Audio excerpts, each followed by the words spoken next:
Hi, I'm Active, and today I'm going to be reading a Barbie book. This is the Little Golden book, one of those. I have a few, and I'm going to, every once in a while, I see them at like thrift stores, and I pick them up. I much prefer the ones with like the actual dolls. This one is not, it's art, which is not the worst thing in the world. I'm just going to try to flip to a random page to show you like so. Sometimes they have like examples right next to me. This is a drawn out, like those are Barbies as the photos. This one is art, which is fine. But here's the, we're gonna read this book, okay? So it says a fairy tale Barbie, and it's a Cinderella one. On the back, this is not a synopsis of the book, it's just talking about the Little Golden Book, but I'm gonna still read it. So it says, children have loved Little Golden Book for over 60 years.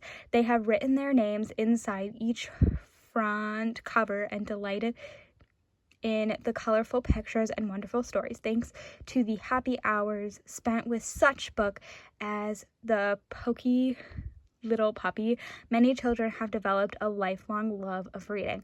Over 2 billion Little Golden Books were reached the hands of children. We salute the talented authors and artists who create the books, as well as the readers, young and old, who enjoy the picture book with the famous gold foil spine. So here's the book, and I'm gonna read it. Here is this page. Nobody's written in it. Let's begin. So it says, once upon a time, there was a girl named Cinderella. She was good and kind and very beautiful. Cinderella lived with her stepmother and stepsisters who were jealous of her beauty. They made poor Cinderella do all the housework. One day, a fancy invitation arrived. The king and queen are giving a ball in honor of the prince, exclaimed Cinderella's stepmother. All the young ladies in the kingdom are invited. On the evening of the ball, Cinderella had to help her stepsisters and stepmother get dressed in their beautiful gown. Oh, how I wish I could go to the ball, said Cinderella. Don't be silly, Cinderella, said her stepsister. You have nothing to wear. After everyone had left for the ball, Cinderella ran to the garden and began to cry. But soon something wonderful happened. A woman appeared and said gently, Cinderella, I am your fairy godmother. Why are you crying? I can't go to the ball, sobbed Cinderella.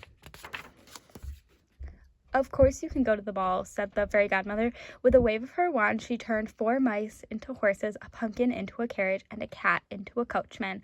Then, poof, the fairy godmother turned Cinderella's old dress into a shimmering gown, and on Cinderella's feet were slippers made of glass. Remember, warned the fairy godmother, the magic lasts only until midnight.